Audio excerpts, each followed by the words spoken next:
Hello दोस्तों, स्वागत है आप सबका अपने चैनल में। तो आज हम बात करेंगे कि कैसे आप किसी भी चीज़ को हाउ टू लर्न क्विकली, मतलब कैसे किसी भी, चाहे वो डेफिनेशन हो, चाहे कोई भी चीज़ हो, चाहे आप कोई चीज़ याद करना चाहते हो, तो किसी भी चीज़ को आप कैसे जल्दी से ईज़िली वे में लर्न कर सकते हो।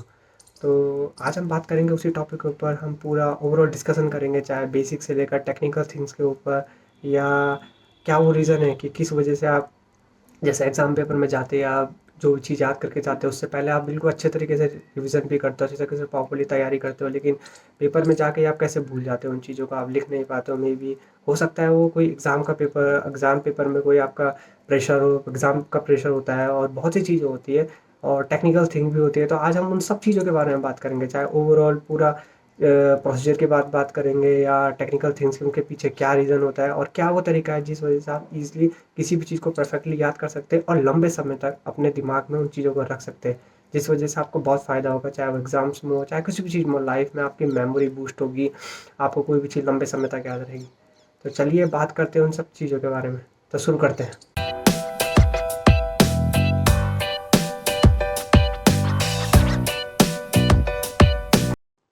तो चलिए इस चीज़ को समझते हैं स्टार्टिंग से।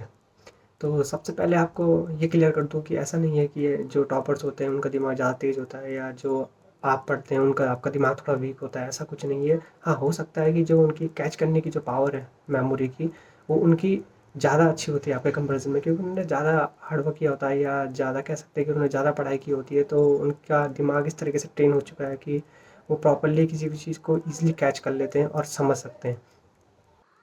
और रही बात नॉर्मल और एवरेज स्टूडेंट्स की, तो उनका दिमाग उतना ट्रेन नहीं हुआ होता, क्योंकि उन्हें उतनी पढ़ाई में भी हो सकता है उन्होंने उतनी पढ़ाई नहीं की होती, और उनका जो ब्रेन है वो उतना ट्रेन नहीं हुआ रहता है कि वो किसी भी चीज़ को ईज़िली कैच कर सके और मेमोरी में स्टोर कर सके।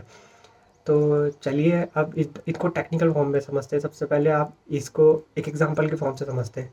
तो आपके स्क्रीन में दिख रहा होगा न्यूटन फर्स्ट लॉ। तो न्यूटन फर्स्ट लॉ की डेफिनेशन यहाँ पे क्लियरली लिखा गया है। तो यहाँ पे स्क्रीन पे लिखा गया है न्यूटन फर्स्ट लॉ। जो न्यूटन फर्स्ट लॉ आपका कहता है, वो कहता है Newton first law state that every object will remain at rest और in uniform motion in a straight line unless compelled to change it state by the action of an external force.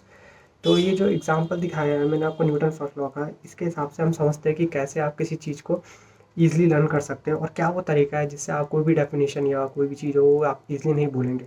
तो इस definition में आप देख सकते हैं कि ये जो न्यूटन फर्स्ट लॉ के बारे में बताया गया आपको, इसमें कुछ सबसे पहले आपको ध्यान रखना होगा कि कुछ कीवर्ड्स होते हैं। कीवर्ड्स मीन्स कीवर्ड्स आपको हेल्प करते हैं किसी भी डेफिनेशन को लंबे टाइम तक याद करने के लिए। अगर आप चाहते हैं कि आप ये डेफिनेशन ना भूलें और एग्जाम में अच्छे से लिख सकें, तो हर एक डेफिनेशन में एक कीवर्ड्स होते हैं। जैसे इस न्यूटन फर्स्ट लॉ में कुछ कीवर्ड्स हैं। जैसे यहाँ पे है, ये डेफिनेशन कह रही है कि every object will remain at rest or in uniform motion in a straight line unless compelled to change its state by the action of an external force। तो इस डेफिनेशन में जो आपके कीवर्ड्स हैं वो हैं रिमेन एट रेस्ट और in uniform motion, और दूसरा जो कीवर्ड है वो आपका है स्टेट, और तीसरा है एक्सटर्नल फोर्स। मीन्स इस डेफिनेशन को अगर आपको याद करना है, लंबे समय तक याद रखना है, तो यहाँ पे जो कीवर्ड्स है वो है, पहला है रेस्ट, दूसरा है यूनिफॉर्म मोशन।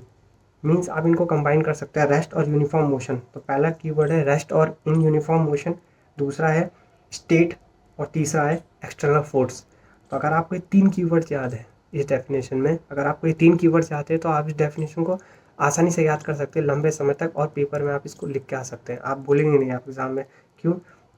क्योंकि ये कीवर्ड्स डिफाइन कर रहे हैं इस डेफिनेशन को। सबसे पहला जो कीवर्ड है रेस्ट और इन यूनिफॉर्म मोशन, वो बता रहा है कि ये जो कोई भी ऑब्जेक्ट रेस्ट में रहेगा या यूनिफॉर्म मोशन में रहेगा।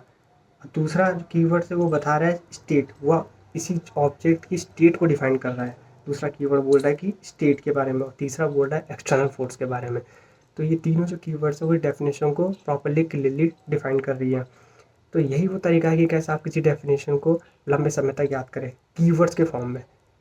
ये कीवर्ड्स भी आपके तभी काम करेंगे जब आपको पहले डेफिनेशन को समझना है। सबसे पहले आप बेसिक चीज़ को समझो कि डेफिनेशन में कह क्या रहा है, और राइटर ने जो डेफिनेशन लिखी है उस डेफिनेशन में वो कहना क्या चाह रहा है, पहले आपको ये समझना होगा। इस डेफिनेशन में न्यूटन फर्स्ट लॉ ये कह रहा है कि कोई भी ऑब्जेक्ट रेस्ट या यूनिफॉर्म मोशन में तब तक रहेगा जब तक उसमें कोई एक्सटर्नल फोर्स नहीं लगता। मतलब वो अपनी स्टेट को चेंज नहीं करेगा। उसके पास दो ही स्टेट है, यूनिफॉर्म मोशन में रहेगा या वो रेस्ट की कंडीशन में रहेगा। तो वो तभी आपको इन दो स्टेट को चेंज करेगा जब उस पर बाहरी कोई फोर्स लगेगा, एक्सटर्नल फोर्स। तो ये न्यूटन का फर्स्ट लॉ कह रहा है। तो आपको पहले सबसे पहले डेफिनेशन को समझना होगा, बेसिक चीज़। सबसे पहले आप उस डेफिनेशन का मीनिंग को समझो, फिर आप उसमें कीवर्ड्स ढूंढो, कीवर्ड्स क्या हैं। जैसे इसमें मैंने आपको बताया 3 कीवर्ड्स हैं, रेस्ट और इन यूनिफॉर्म मोशन पहला, दूसरा स्टेट, तीसरा है एक्सटर्नल फोर्स। तो जब आपको 3 कीवर्ड याद हो जाएंगे तो आप इसका मीनिंग अगर आप अपने दिमाग में रखेंगे इन 3 कीवर्ड्स को, तो डेफिनेटली ईजिली आप इस डेफिनेशन के मीनिंग को समझ सकते हैं और एग्ज़ाम में आप जाके इसको ईजिली लिख लेंगे। तो दोस्तों ये था वो तरीका जिस तरीके से आप मतलब किसी भी डेफिनेशन को ईजिली याद कर सकते हैं और किसी भी चीज़ को आप लंबे समय तक अपने दिमाग में रख सकते हैं। तो बाकी बेसिक थिंग आपको ध्यान में रखना है कि जैसे कि उस डेफिनेशन का सबसे पहले मीनिंग समझें। ऐसे नहीं कि आप रट रहे हैं, आप उसका पहले मीनिंग समझें प्रॉपर्ली। जब आप उसका मीनिंग समझ जाते हैं उसके बाद आप उसके कीवर्ड्स को अपने दिमाग में रखें, जिससे आपको वो और लंबे समय तक याद रहेगा। ठीक है। और किसी भी डेफिनेशन में 3 से लेकर 6 तक मीन्स मिनिमम 3 कीवर्ड्स और मैक्सिमम 6 कीवर्ड्स होते हैं, उससे ज़्यादा किसी भी डेफिनेशन में नहीं होते। और रिवीजन करते रहिए, हर 25 से 30 दिन बाद आप रिवीजन करते रहिए, ताकि वो चीज़ आपके दिमाग में अच्छे से बैठ सके और पेपर में आप अच्छे से परफॉर्म कर सकें, ताकि आप भूलें ना उस पेपर के टाइम। क्योंकि पेपर के टाइम प्रेशर भी ज़्यादा होता है, किसी कोई कोई स्टूडेंट्स अच्छे से लिख नहीं पाते हैं। तो इसलिए कह रहा हूँ कि प्रॉपर्ली आप उसे रिवीजन भी करते रहिए 25 से 30 दिन बाद। हर 25 से 30 दिन बाद आप रिवीजन करें और उसको अच्छे से अपने दिमाग में बैठाएं, उस मीनिंग का मतलब समझिए, उसे रटें ना, फिर जाके आप अच्छे से परफॉर्म कर सकते हैं एग्ज़ाम में। ठीक है। तो आज के लिए बस इतना ही। आई होप आपको ये वीडियो अच्छा लगा होगा, बहुत इन्फॉर्मेटिव लगा होगा। अगर आपको ये हमारी वीडियो अच्छी लगी है तो please like this video and don't forget to subscribe my channel. मिलते हैं फिर किसी और वीडियो में। धन्यवाद।